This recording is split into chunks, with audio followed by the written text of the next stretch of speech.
Bonjour à tous et bienvenue sur ma chaîne Tuto Afro. Si c'est votre première fois d'arriver sur ma chaîne, n'hésitez pas de vous abonner, de cliquer sur la cloche de notification pour ne pas rater une de mes prochaines publications. Je publie tous les mercredis et samedis 18h30 heure de Paris. Aujourd'hui dans cette vidéo, nous allons aborder la thématique de vos droits sociaux en France pour des personnes résidentes en France, titulaires d'un titre de séjour ou de nationalité française.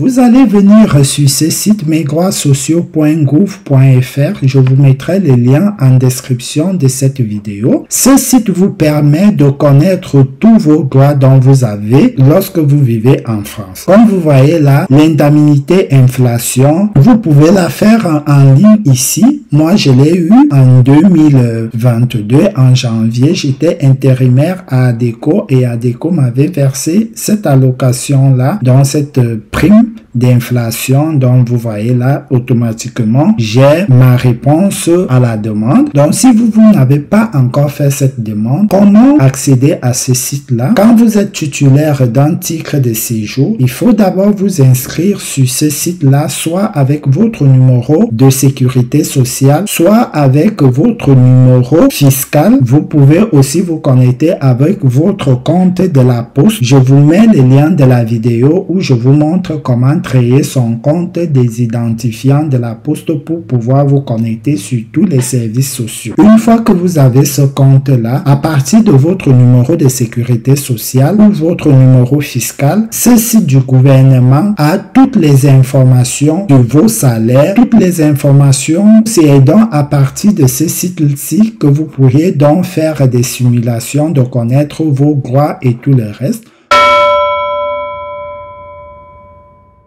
Vous allez donc venir ici, après laquelle vous cliquez sur vos services ici. Vous avez donc la possibilité de faire une simulation de vos prestations sociales en cliquant sur effectuer une simulation. Donc ici, simple, rapide et gratuit, une simulation en 15 minutes. 50 aides estimées, aide nationale, aide de l'État. Donc ici, si vous cliquez sur la liste des aides, vous voyez là, tous les aides sociales nationales, retraite, autour de l'emploi, santé, logement, solidarité, famille. Donc vous voyez là, il y a plein d'aides au nombre de 58 aides disponibles ici. Vous allez descendre ici. Aide au logement, vous faites une simulation à l'aide au logement ici. Vous pourrez connaître combien vous avez droit à l'APL ici. Vous pouvez aussi faire votre simulation à la CSS dans la complémentaire santé solidaire en 10 minutes. Vous pouvez aussi faire la simulation sur les 58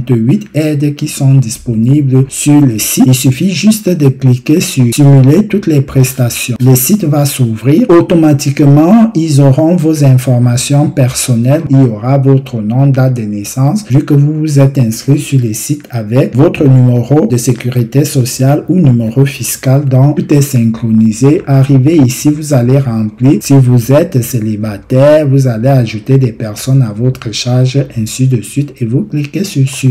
Une fois que vous avez donc cliqué sur suivant ici, plus haut, ça sera toujours aussi vos informations personnelles. Vous allez remplir votre situation ici, si elle a changé ou pas. Si c'est toujours la même, vous cliquez sur suivant. Une fois ici, on va donc commencer par le logement. Vous allez remplir ici votre code postal. Vous allez dire si vous êtes locataire ou propriétaire, ça dépend de vous. Vous choisissez. Une fois que vous avez choisi votre type de logement, vous allez dire si celui-ci est conventionné ou pas. Et par la suite ici, vous allez dire si vous êtes en colocation ou non, s'il s'agit d'une chambre. Vous allez dire si votre logement est meublé, si vous êtes dans une résidence du Crous, meublé, hôtel, ainsi de suite. Moi, c'est un non meublé. Ici, vous avez le lien avec le bailleur ou pas? Non. Ici, vous allez donc renseigner votre loyer sans charge. Le loyer sans charge, vous regardez votre contrat de bail. Le loyer sans charge, c'est ce que vous avez versé comme caution pour connaître exactement ce que c'est que le loyer hors charge. Vous le renseignez ici et maintenant vous allez faire la différence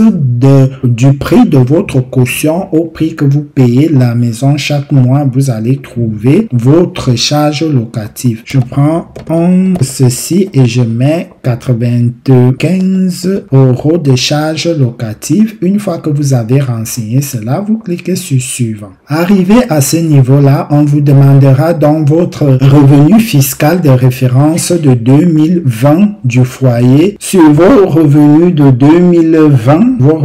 2020, sur vos ressources de 2000. Une fois que vous avez donc renseigné votre revenu fiscal ici, et ici, ils auront donc les informations de vos ressources de 2022. Donc, actuellement, ce que vous avez déjà eu à gagner comme salaire, vous cliquez sur suivant. Ici, vous allez donc dire votre épargne, ce que vous avez sur votre livret A, vos investissements, l'immobilier, si vous l'avez, et cliquez sur voir le résultat. Et ici, vous aurez automatiquement vos informations dans les droits que vous avez. Par exemple, dans mon cas, j'ai droit à une prime d'activité de 230 €, dont une bonification individuelle de 110 €. Ça, ce sont les termes de la CAF. J'ai droit à 190 € de chèque énergie. Et ici, j'ai droit à ouvrir un livret d'épargne populaire qui est à 4,60% d'intérêt. Et ici, j'ai droit à un logement social. Donc, vous voyez donc comment ce site peut vous aider à avoir vos droits. Ça, c'est en fonction de mes informations personnelles et mes ressources, mes charges, comme a donné ceci. Donc, vous voulez utiliser mon chèque énergie. Donc là, si vous avez un chèque énergie, donc vous pouvez l'utiliser. Voilà. Et ici, utiliser mon chèque. Voilà, le chèque. Voilà vos droits. Hormis de votre salaire, vous avez droit à ceci. Voilà. Donc, c'est ici que se termine cette vidéo qui consistait à vous montrer cette plateforme qui vous montre en un seul bloc vos droits sociaux dont vous avez droit quand vous êtes en France en tant que résident français ou de nationalité française. N'hésitez pas de partager cette vidéo, de cliquer sur la cloche de notification en vous abonnant à mon contenu, de partager cette vidéo, de me laisser un commentaire si cette vidéo vous a intéressé. Sur ce, on se dit à la prochaine pour un nouveau tuto.